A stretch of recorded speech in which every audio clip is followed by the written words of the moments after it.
오늘 우리가 어버이날이고 주일이어서 오늘은 부모공경이라고 하는 거, 흔히 뭐 우리나라 표현에는 효라고 합니다만은 이 성경은 어떻게 우리에게 가리키는가 좀 보려고 합니다.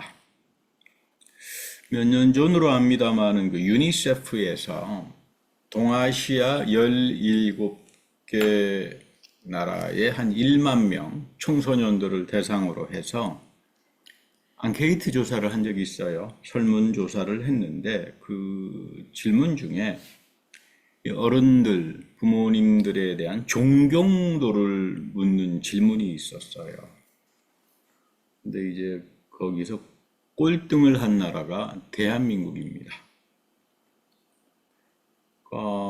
이것 때문에 뭐 한때 난리가 났었죠. 그래서 뭐 이 부모 공경을 통한 권위를 제대로 가르치지 못해서 이렇다 해서 뭐 어떤 교육학자는 막 글을 쓰기도 하고 뭐 그런 적이 있었는데 저는 조금 다르게 생각합니다. 동아시아는 문화가 유교로 완전히 뭐 이제 내려온 나라인데 뭐 공자님이 수천 년 동안 사상적으로 지배했죠. 물론 그 사이에 불교도 있고 도교도 있고 그렇다고 하지만 거의 다 유교의 그런 그 형이상학, 우주론, 뭐 도덕관, 윤리 뭐 이런 쪽으로 그냥 다 장악이 됐죠. 뭐 하다못해 벼슬을 하려고 그래도 유학 공부를 해야만. 그러니까 뭐 제가 만약에 한 200년 전에, 300년 전에 태어났다라면 뭐 성균관에 가서 공부를 하고 공자왈 맹자왈 공자를 떼고 논어를 떼고 그래야 뭐 하다못해 과거 시험에라도 볼 수 있는 교육 제도 자체가 완전히 유교로 덮어져 있었기 때문에 그 뭐라고 말을 할 수가 없습니다. 이 공자의 사상에 특이한 게 있어요. 아주 특이한 게. 다른 데서는 찾아보기 어려운 게 가정 중심입니다. 뭐 가정을 중심으로 사회나 우주나 국가나 이렇게 본 거야 뭐 의미가 있지만 좀 달라요. 공자는 완전히 못을 박아버립니다. 가정으로. 흔히 보면 뭐 대한민국에서 아이 서구 사회는 효도 없고 가정이 중요하지 않아 뭐 그렇게 말을 하는 분들이 있는데 글쎄 모르겠습니다. 여러분들이 미국에 오래 사신 분들이어서 미국의 이런 가정이나 과연 부모님에 대한 존경심이나 이런 게 없을까? 전 그렇게 생각 안 합니다. 서구의 문화는 유럽도 그렇고 미국도 그렇고 효를 가정 중심으로 본 게 아니라 효나 가정을 시민사회 안에서 이해를 했어요. 이게 기본적으로 다릅니다. 그러니까 가정, 학교교육, 시민사회가 같이 움직이죠. 그러니까 이 시민사회는 인격이 없으면 시민사회라고 하는 건 있을 수가 없죠. 인격이 굉장히 중요하게 강조가 됩니다. 함부로 안 하죠, 인격. 이 서구의 민주주의의 결정적인 토대가 되는 게 인격이죠.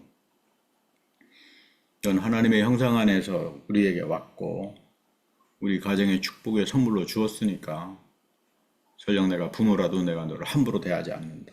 뭐 이런 게 이른바 서구 문화에는 쭉 들어와 있는 겁니다. 공자는 좀 달라요. 뭐 우리가 잘 아는 수신제가 치국 평천하 몸 닦아야 되고 가정 다스리고 뭐 나라도 천하도 몸 닦는 게 도덕이죠. 그리고 도덕은 무조건 효입니다. 가정으로. 그러니까 시민사회가 없어요. 다 가정으로 돌아갑니다. 가정환원주의예요. 그러니까 이 효 사상은 거의 절대적이고 강압적입니다. 아마 그래서 이 대한민국의 젊은 청소년들이 너무 질려버려가지고 꼴찌를 한 거 아닌가 뭐 이런 생각도 좀 해봅니다만 선생님과 아버지와 임금님은 일체다. 근데 뭐 요즘은 뭐 군사부가 아니라 뭐 두사부 일체를 말하는 영화도 있습니다만 어쨌든 뭐 이런 틀로 붕어빵을 만들어 버린 거죠. 문화를. 뭐 이까지도 괜찮은데 여기 플러스 부모님이 돌아가시면 신이 돼요. 귀신이 됩니다. 3년상을 치러야 하고 종묘에 가서 뭐 혼백이 죽으면 살아서 후손들에게 영향을 미치니까 이거는 전 세계적으로 찾아보기 어려운 아주 희한한 사상이에요. 그러니까 이 부모님을 신으로 모신다. 그래서 이 서구 사람들은 효라고 하는 말을 쓸 때 영어로 filial piety라고 써요. filial piety. 확 다가오지 않죠. filial, 가족끼리의 piety, 경건이다. 가족 경건이다. 그래서 어떤 분은 아이 그럼 뭐 효를 저런 식으로 영어로 저따구로 표현하느냐 그냥 효 이렇게 쓰면 되는 거지 그런 분도 계십니다만은 제가 볼 때는 굉장히 깊은 의미가 있어요. 서구에서 오랫동안 동아시아 사상을 연구한 사람들이 표현한 말이 효는 필레어 파이어티다. 종교다 이 말이에요. 파이어티, 경건이죠. 경건한 감정이라고 하는 건 종교에 있는 거 아니에요. 부모를 신으로 모시는 종교다. 유교는. 그래서 필리얼 파이어티라고 하는 말을 쓰는 거예요. 나름대로 다 의미가 있죠. 그래서 여기서 제일 걸리는 문제가 제사 문제입니다. 뭐 조선시대 때부터 뭐 제사 문제 때문에 박해하기도 하고. 근데 아무리 서구 사상을 보면 뒤져봐도 부모님을 신으로 모시는 그런 사상은 없어요. 뭐 윤회를 한다. 플라톤 시대 때 뭐 윤회를 한다. 영혼이 불멸하다. 뭐 이런 건 좀 있지만 부모를 신으로 모시는 그런 건 없어요.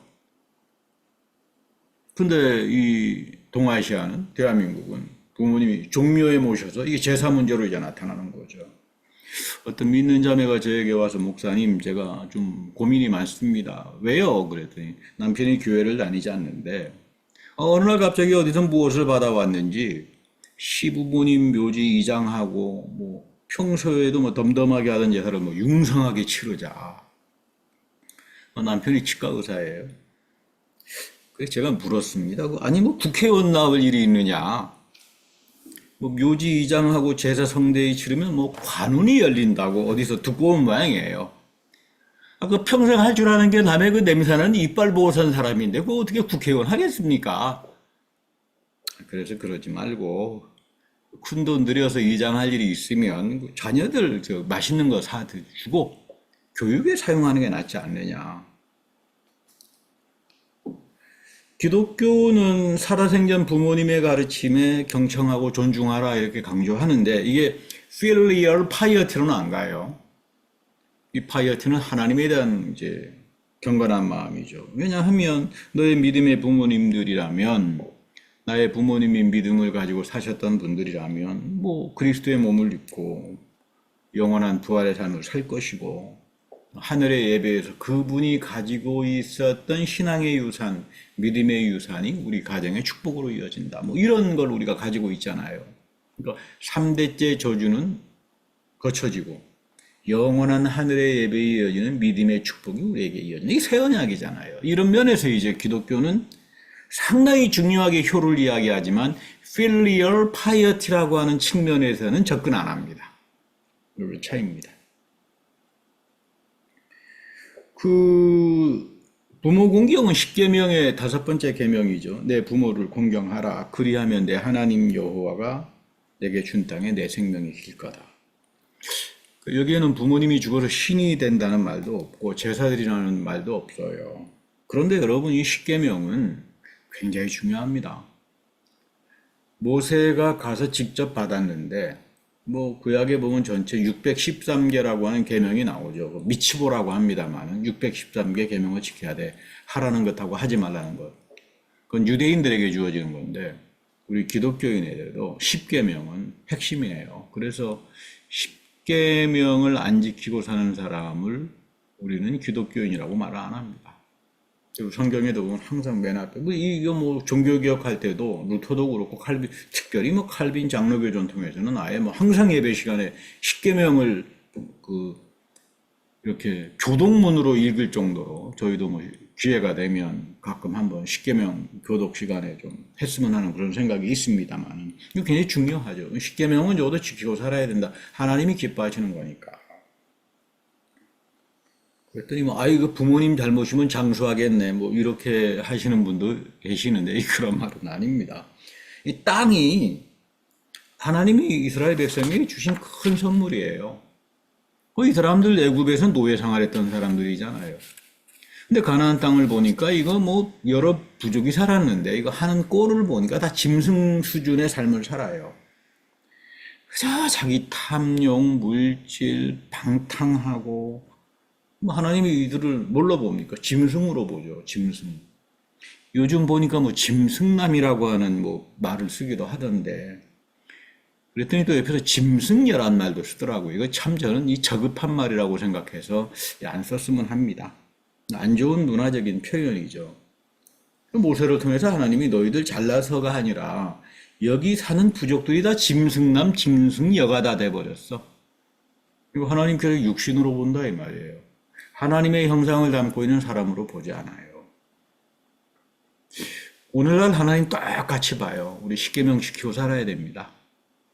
그게 우리에게는 축복이 되는 거고 기쁜 마음이 되는 거고 너희들 하나님의 자녀답게 살아가라. 이스라엘 사람들에게 가장 중요한 것은 너희들은 하나님의 형상 안에서 지음을 받았어. 여러분 이거 착각하면 안 됩니다. 우리가 하나님의 형상으로 그러니까 어떤 분은 인권이 신권이다 그러고 마치 뭐 인권이 우리가 하나님 되는 것처럼 우리가 하나님의 형상이라 그러니까 그러지 않습니다. 여러분 곰곰이 창세기 읽어보면 너희들은 하나님의 형상 안에서 하나님의 형상은 누군가? 사도 바울이 뭐라고 합니까? 예수 그리스도예요. 영원하신 말씀이다. 너희들은 영원하신 말씀 안에서 창조가 된 자들이야. 그러니까 너의 운명은 너의 생명의 축복 모든 것들은 영원하신 말씀 안에 있어. 이 영원하신 말씀 지키고 사는 거야. 그 안에는 십계명도 있는 거고 예수님의 새 언약의 복음도 있는 거고 이것이 너희들의 인생을 복되게 만드는 거다. 이런 이야기입니다. 이 부모님들이 특히 존경을 받았던 이유는 이스라엘 쪽에서는 하나님 말씀을 가르쳐줘. 십계명을 가르쳤죠. 말씀대로 살았죠. 항상 말씀 안에서 자녀들을 교육하니까 당연히 부모님을 통해서 우리가 영원하신 하나님 말씀을 배우는 거니까 이거 제대로 우리가 부모님 공경하고 말씀을 들으면서 부모님들도 역시 말씀에 따라서 사니까 모범을 보여주는 거고 부모님들이 십계명 지키지 않으면서 자녀들에게 너 십계명 지키고 살라 그러면 그건 좀 이상하잖아요. 부모님이 십계명 지킬 때 자녀들은 그냥 그래 이건 당연한 거로구나 하나님 말씀이로구나 그러면서 공경하는 마음이 생기는 겁니다. 그래서 바울도 보면 에베소서에서 약속이 있는 첫 계명이다. 부모 순종은 약속이 있다. 어떤 약속입니까? 이 십계명의 축복이죠. 부모 공경의 축복 속에는 하나님이 너를 말씀 안에서 너의 기업과 땅 속에서 풍성하게 할 거다. 수천 대에 이르는 축복의 약속의 물줄기가 부모 순종 안에 있다. 말씀 안에서 살아가라 그런 이야기입니다. 근데 여기 보면 부모 공경이라고 하는 말을 우리가 그 원전 히브리어를 찾아보면 카베드라고 하는 말인데 이게 어떤 뜻이냐면 filial piety 뭐 이런 어떤 뭐 경건함을 가지고 이런 뜻이 아니에요. 무겁게 대하라 이런 뜻입니다. 무겁게 대하라. 부모님의 일생을 가볍게 대하지 마라. 무겁게 대하는 게 공경입니다. 부모님의 삶을 함부로 가볍게 대하지 말라. 저는 가끔 좀 마음에 안 들 때가 있습니다. 저에 대해서 뭐 오해도 하실 수 있을는지 모르지만 저는 일제시대 때 친일파 척결 뭐 하는 사람들을 보면 좀 마음이 이상해요. 반일 감정이 몰아가는 정치가들을 보면 저 사람들 머릿속에는 도대체 뭐가 들어가 있지? 반일하고 뭐 일제시대 부모님들이 또 대부분 친일파들이거든요. 제가 아는 분들 중에도 아주 뭐 알아주는 좌파의 뭐 이론가인데 그 아버지가 부모님이 또 알아주는 또 친일파고 그러면서 또 맨날 그 친일파 욕을 해요. 좀 이상하다. 그리고는 뭐 동학의 뭐 세계 최고의 종교 사상이다. 동학 사상은 저도 좀 읽어봤습니다만은 유교 불교 이거저거 짬뽕해가지고 윤회를 믿는 종교인데 뭐 이 세계적인 종교다 그러고 막 추겨 세우고 그러는데 십계명의 부모 공경은 이런 거하고 다릅니다. 오히려 비판하죠. 우리가 기독교인이라면 일제시대 때 해방을 이스라엘 백성을 출애굽시킨 하나님의 축복과 선물로 소중하게 여기겠죠. 그 시대를 살았던 내 할아버지나 부모님들 그 삶을 알지도 못하면서 함부로 대하지 않겠죠. 이렇게 선동하고 잘못 가다가 보면 하나님께서 우리를 어떻게 본다? 짐승 수준으로 본다 이 말이에요. 조심해야 돼요. 역사는 함부로 대하는 거 아닙니다. 너희들의 부모님의 삶을 무겁게 대하라. 공경하라라고 하는 말은 파이어티 신처럼 떠받쳐라 가서 맨날 중매에 가서 제사 드리고 3년상하고 이런 말이 아니라 그분의 삶을 존중하고, 너가 가난한 부모님에게서 태어났다면 원망하고 살지 마라. 너희들은 하나님의 형상 안에서 창조된 자들이고 부모님은 너희들을 교육하면서 어려운 삶을 살았고. 근데 또 어떤 분은 또 희한한 말을 하더라고요.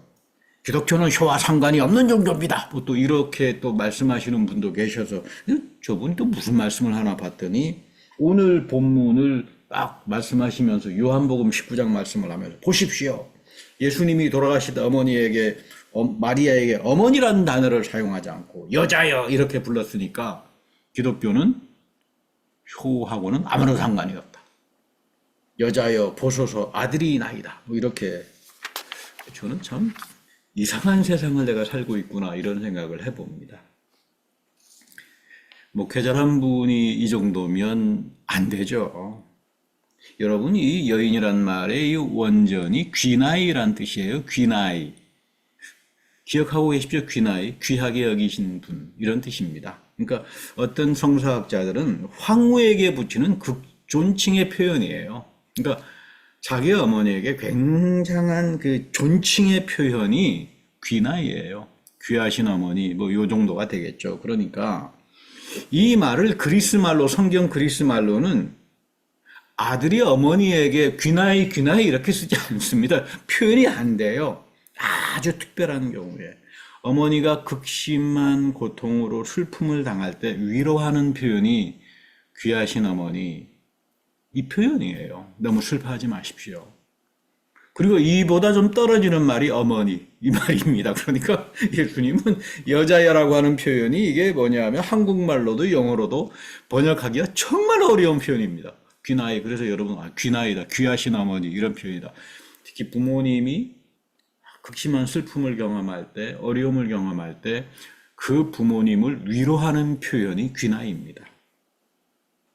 그리고 어머니 마리아를, 마지막을 가장 사랑했던 요한에게 맡기는 거죠. 잠언에 보면 너 아비의 명령을 지키고 내 어미의 법을 떠나지 마라. 그리고 그것을 항상 내 마음에 새기면서 내 목에 메고 살아가라. 이런 말이 나옵니다. 잠언 6장에 나오는 말씀이죠. 이 표현을 곰곰이 보면요. 아버지는 토라의 계명을 가르쳤고 어머니는 사랑의 토라를 같이 가르쳤구나. 이거 굉장히 중요한 말이죠. 아버지는 미tz보에서 하지 말라라고 하는 계명을 가르쳤는지 모르지만 어머니는 하나님의 넘치는 축복과 사랑의 토라 계명을 집에서 자녀들에게 가르쳤다. 그래서 이스라엘 가정에서는 부모님들이 분담해서 하나님의 계명과 하나님의 은혜를 같이 가르쳤어요. 이런 것들은 우리가 좀 배워야 되죠. 이런 것들을 통해서 우리가 믿음의 유산을 가지고 살아가는 건데, 구약 성경 룻기를 보면 며느리 이방 여인입니다. 모압 출신인데 남편이 죽어서 그 시어머니 나오미를 친어머니처럼 모시고 삽니다. 이제 이방 땅에서 남편도 죽고 아들도 다 죽으니까 이제 친정으로 이제 다시 돌아가야겠다. 그래서 며느리들에게 너희들도 너희들의 고향으로 다 가라. 그래도 룻은 난 안 하겠습니다. 어머니 쫓아서 가겠습니다. 제가 한국에서 이 설교했다가 큰 혼쭐이 난 적이 있습니다. 여성 신학을 하는 어떤 친구 목사님이 이 며느리를 얽어매기 위해서 남성 목사들이 너무나 잘 쓰는 18번 표현인데 왜 이 본문을 가지고 쓰냐 그래서 목회자가 하나님 말씀 가지고 설교하는 거지 무슨 특별한 게 뭐가 있느냐.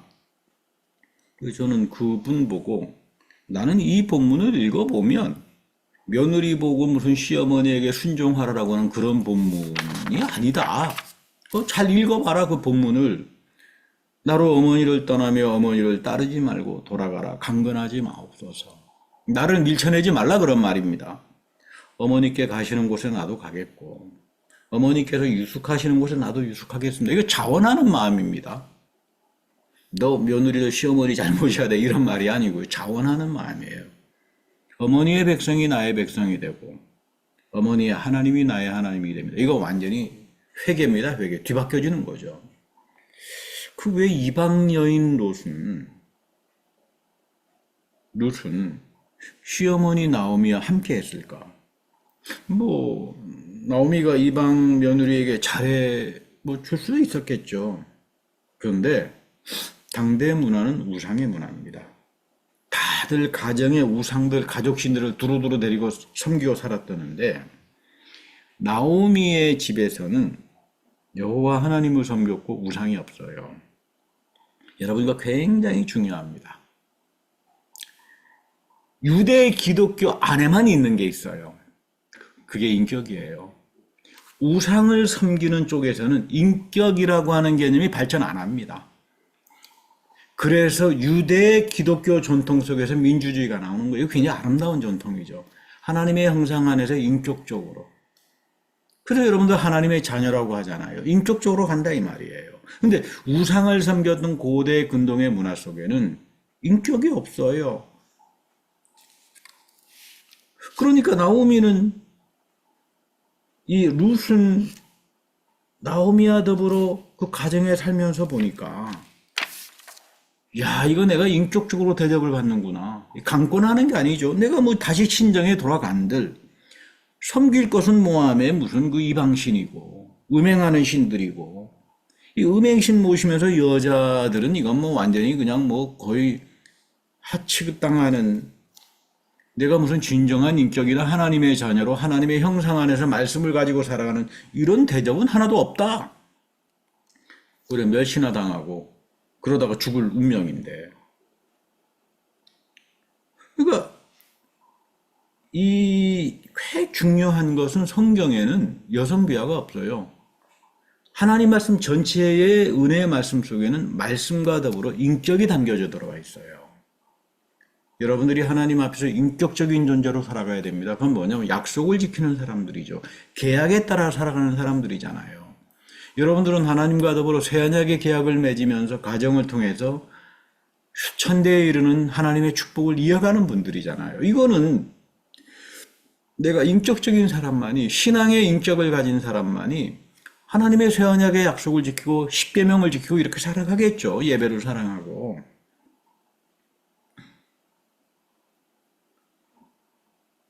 잠언 맨 마지막에 가면 또 엄청난 말이 나옵니다.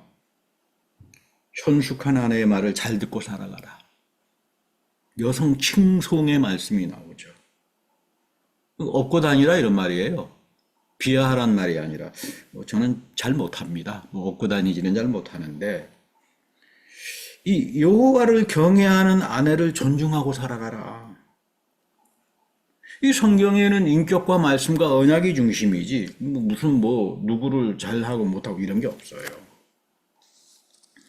룻은 여호와 하나님을 전적으로 신뢰했던 사람이고 경외하는 사람이었습니다. 그 안에서 제대로 된 인격과 사람 대접을 받았던 그 경험 때문에 나오미의 길을 선택하는 겁니다. 여기에는 정말 하나님께서 놀라운 예비하신 축복이 있죠. 훗날 보아스를 통해서 다윗으로 이어지는 예수님의 계보의 족보에 가는 그런 믿음에 엄청난 존경받는 인물이 이방 출신이 이스라엘의 역사에서 최고의 존경을 받는 자리에 들어가요. 여기서 다윗이 나오잖아요. 이 다윗에서 예수 그리스도의 계보가 나오잖아요. 이건 놀라운 이야기죠. 여러분 이것이 단지 룻의 이야기가 아닙니다. 이 부모를 공경한다는 거, 부모님의 삶을 무겁게 대하는 거, 약속이 있는 계명이다. 그것은 오늘 나의 이야기일 수도 있어요.